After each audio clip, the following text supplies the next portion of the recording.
تخيل انك واقف قدام جبل ضخم جدا من الرمل، مليارات ومليارات حبات الرمل اللي كلها شبه بعضها، والمطلوب انك تدور على كمية قليلة جدا من الرمل. فرق الشبه بين الكمية دي وبين باقي جبل الرمل مستحيل يتشاف بالعين المجردة. مش بس كده، انت مطلوب منك انك تجمع وتفصل وتكرر العملية دي لآلاف المرات علشان توصل في الآخر لكمية صغيرة جدا لكنها قادرة تغير مصير كل العالم. أهو الجنون ده هو ما يعرف بتخصيب اليورانيوم.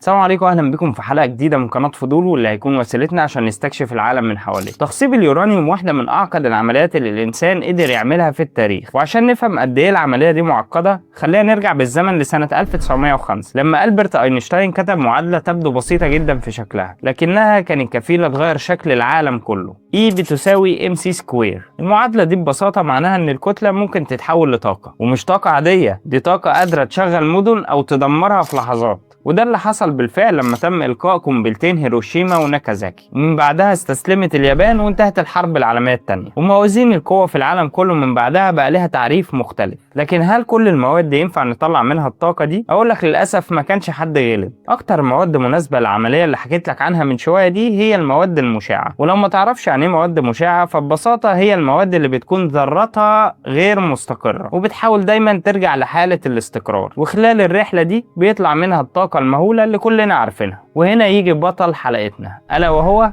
اليورانيوم. اليورانيوم تم اكتشافه سنة 1789 على ايد العالم الألماني مارتن هاينريش، وده حصل أثناء دراسته للمعادن السوداء، لكنه معرفش انه مادة مشعة إلا في أواخر القرن ال19 بعد اكتشاف الإشعاع. اليورانيوم عنصر موجود بشكل طبيعي في القشرة الأرضية، وأكتر الأماكن اللي بيبقى موجود فيها هي كازاخستان وروسيا واستراليا وكندا، وبيتم استخراجه من المناجم المفتوحة أو من تحت الأرض، وبيتكون من نوعين رئيسيين وهما اليوم 238 وده الأكثر انتشارا، واليوم 235 وده بالتحديد هو النوع القابل للانشطار النووي. مشكلته الوحيدة ان نسبته في الطبيعة لا تتجاوز 7% من اليورانيوم عموما، بمعنى ان من كل 1000 ذرة يورانيوم في 993 ذرة من اليوم 238 اللي مش مهم بالنسبة لنا، و7 ذرات بس من اليوم 235. وهنا يجي دور عملية تخصيب اليورانيوم.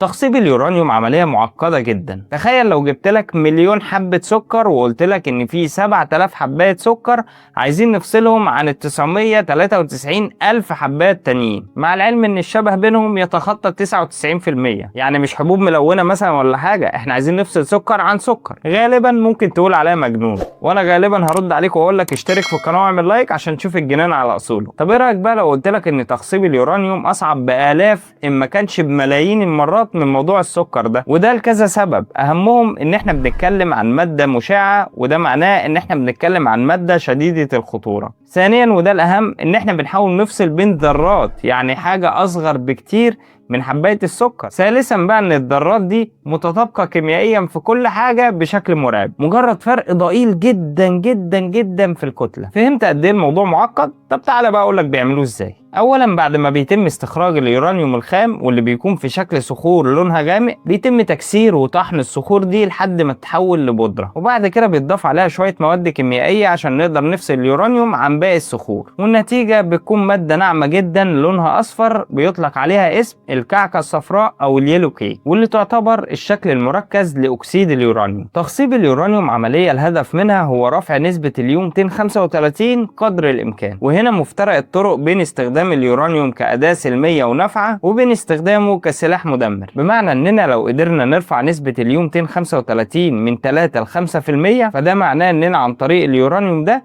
نقدر نشغل مفاعل نووي سلمي يقدر ينتج لنا كميات ضخمة جدا من الطاقة. اما لو قدرنا نوصل النسبة دي ل 90%، فمبروك علينا الغزو يا رجالة، قصدي مبروك علينا القدرة على امتلاك سلاح نووي. طب ازاي بقى بالتحديد بنقدر نرفع نسبة اليوم 235؟ بص يا سيدي، احنا بنحول اكسيد اليورانيوم اللي هي المادة الناعمة الصفراء اللي قلت لك عليها اسمها الكعكة الصفراء لغاز اسمه سداسي فلورايد اليورانيوم او اليو اف 6، وده عن طريق سلسله من التفاعلات الكيميائيه. وبعدها بندخل الغاز ده لاجهزه اسمها اجهزه الطرد المركزي، ودي عباره عن اسطوانات مصنوعه من سبائك قويه جدا زي الالومنيوم عالي النقاء او الياف الكربون. الاسطوانات دي بتلف بسرعات رهيبه جدا، توصل ل 90,000 لفه في الدقيقه، يعني اسرع من الصوت ب3-4 مرات. ومع الدوران بالسرعات العاليه دي بتبدا الجزيئات الاتقل اللي هي اليو 238 تروح ناحية الأطراف، وجزيئات اليو 235 بما إنها الأخف بتبدأ تتركز في النص، لكنها بتفضل مختلطة بجزيئات اليو 238،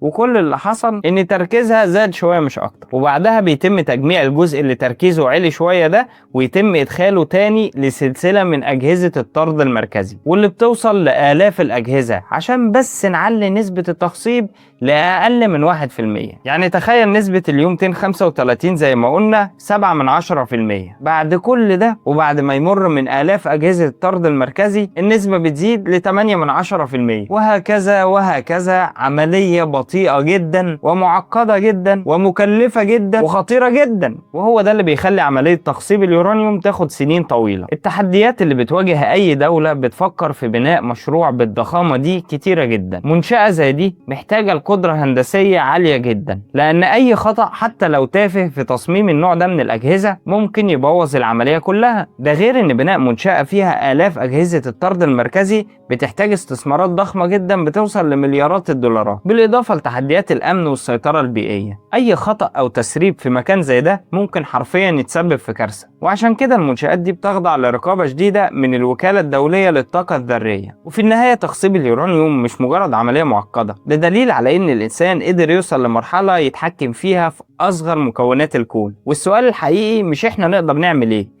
السؤال احنا المفروض نعمل ايه، لان نفس العلم اللي يقدر ينور مدن كاملة هو نفس العلم اللي يقدر يمحيها في لحظة. الحكمة مش في امتلاك القوة، الحكمة في ازاي نستخدمها. لو وصلت لحد هنا فشكرا على المشاهدة، ما تنساش بقى تشترك في القناة وتعمل لايك وشير والحاجات الحلوة دي.